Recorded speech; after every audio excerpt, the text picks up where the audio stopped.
بسم اللہ الرحمن الرحیم۔ السلام علیکم۔ سیرت النبی صلی اللہ علیہ وآلہ وسلم۔ عنوان: ابرا کا انجام۔ ابرا کے ہاتھی کو اٹھانے کی مسلسل کوشش جاری تھی کہ اچانک سمندر کی طرف سے ان کی طرف اللہ تعالیٰ نے ابابیلوں کو بھیج دیا۔ وہ ٹڈیوں کے جھنڈ کی طرح آئیں۔ دوسری طرف عبد المطلب مکہ میں داخل ہوئے، حرم میں پہنچے اور کعبہ کے دروازے کی زنجیر پکڑ کر ابرا اور اس کے لشکر کے خلاف فتح کی دعا مانگی۔ ان کی دعا کے الفاظ یہ تھے: اے اللہ، یہ بندہ اپنے قافلے، اپنی جماعت کی حفاظت کر رہا ہے، تو اپنے گھر یعنی بیت اللہ کی حفاظت فرما، ابرا کا لشکر فتح حاصل نہ کر سکے۔ ان کی طاقت تیری طاقت کے آگے کچھ بھی نہیں۔ آج صلیب کامیاب نہ ہو۔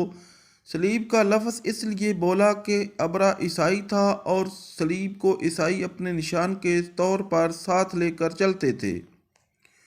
اب انہوں نے اپنی قوم کو ساتھ لیا اور ہرا پہاڑ پر چڑھ گئے، کیونکہ ان کا خیال تھا وہ ابرا کا مقابلہ نہیں کر سکیں گے، اور پھر اللہ تعالیٰ نے پرندوں کے جھنڈ بھیج دیے۔ یہ پرندے چڑیا سے قدرے بڑے تھے۔ ان میں سے ہر پرندے کی چونچ میں پتھر کے 3 ٹکڑے تھے۔ یہ پتھر پرندوں نے ابرا کے لشکر پر گرانا شروع کیے۔ یوں ہی یہ پتھر ان پر گرے، ان کے ٹکڑے ٹکڑے ہو گئے، بالکل اسی طرح جیسے آج کسی جگہ اوپر سے بم گرایا جائے تو جسموں کے ٹکڑے اڑ جائیں۔ ابرا کا ہاتھی محمود البتہ ان کینکریوں سے محفوظ رہا، باقی سب ہاتھی تہس نہس ہو گئے۔ یہ ہاتھی 13 عدد تھے، سب کے سب کھائے ہوئے نحوست کے مانند ہو گئے، جیسا کہ سورۃ فیل میں آتا ہے۔ ابرا اور اس کے کچھ ساتھی تباہی کا یہ منظر دیکھ کر بری طرح بھاگے، لیکن پرندوں نے ان کو بھی نہ چھوڑا۔ ابرا کے بارے میں طبقات میں لکھا ہے کہ اس کے جسم کا ایک عضو الگ ہو کر گرتا چلا گیا، یعنی وہ بھاگ رہا تھا اور اس کے جسم کا ایک حصہ الگ ہو کر گر رہا تھا۔ دوسری طرف عبد المطلب اس انتظار میں تھے کہ کب حملہ ہوتا ہے، لیکن حملہ آور جب مکہ میں داخل نہ ہوئے تو وہ حالات معلوم کرنے کے لیے نیچے اترے۔ مکہ سے باہر نکلے، تب انہوں نے دیکھا سارا لشکر تباہ ہو چکا ہے۔ خوب مال غنیمت ان کے ہاتھ لگا، بے شمار سامان ہاتھ آیا۔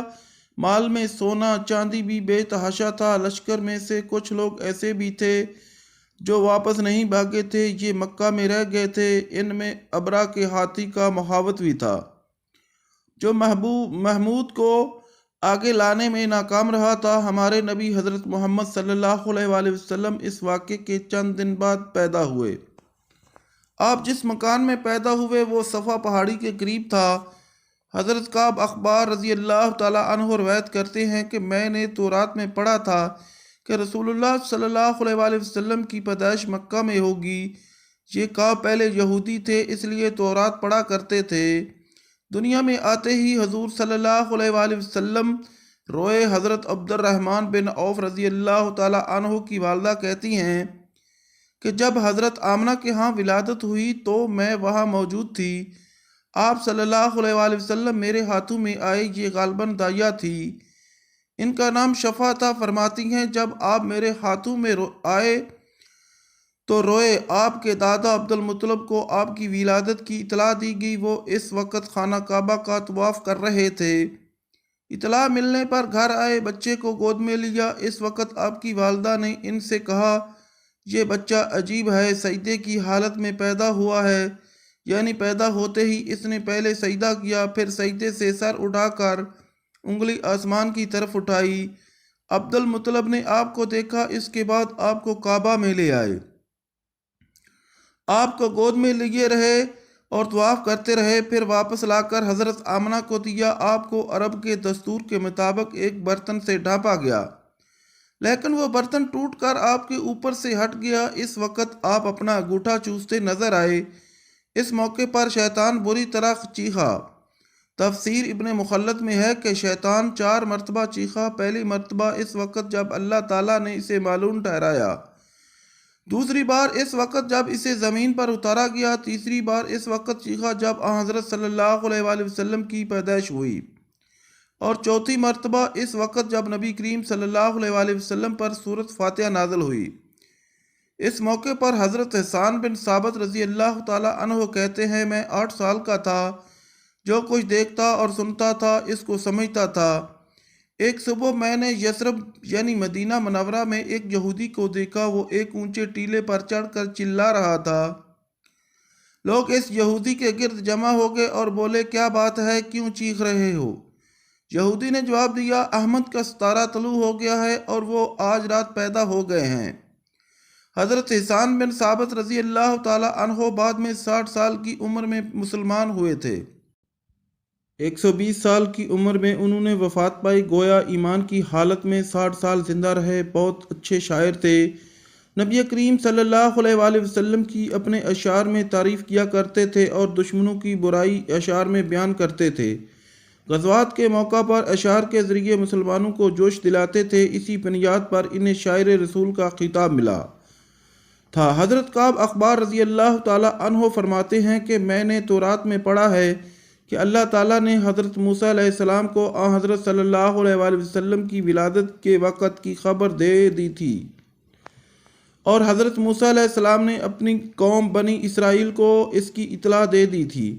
اس سلسلے میں انہوں نے فرمایا تھا، تمہارے نزدیک جو مشہور چمکدار ستارہ ہے، جب وہ حرکت میں آئے گا تو وہی وقت رسول صلی اللہ علیہ وآلہ وسلم کی پیدائش کا ہوگا۔ یہ خبر بنی اسرائیل کے علماء ایک دوسرے کو دیتے آئے تھے، اور اسی طرح بنی اسرائیل کو بھی حضرت صلی اللہ علیہ وآلہ وسلم کی ولادت کا وقت یعنی اس کی علامت معلوم تھی۔ حضرت عائشہ رضی اللہ تعالی عنہ سے روایت ہے کہ ایک یہودی عالم مکہ میں رہتا تھا۔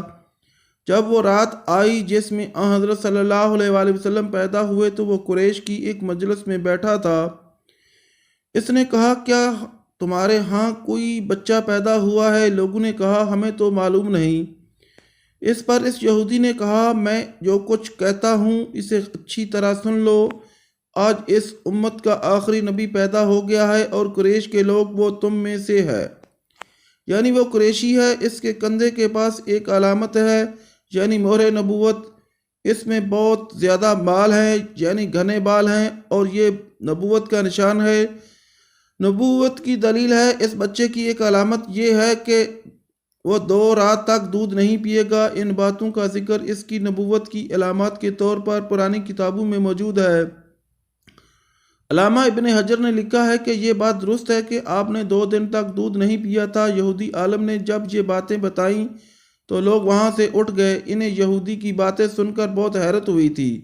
جب وہ لوگ اپنے گھروں میں پہنچے تو ان میں سے ہر ایک نے اس کی باتیں اپنے گھر کے افراد کو بتائیں۔ عورتوں کو چونکہ حضرت آمنہ کے ہاں بیٹا پیدا ہونے کی خبر ہو چکی تھی، اس لیے انہوں نے اپنے مردوں کو بتایا، ذرا چل کر مجھے وہ بچہ دکھاؤ۔ لوگ اسے ساتھ لیے حضرت آمنہ کے گھر کے باہر آئے، ان سے بچہ دکھانے کی درخواست کی۔ آپ نے بچے کو کپڑے سے نکال کر انہیں دے دیا۔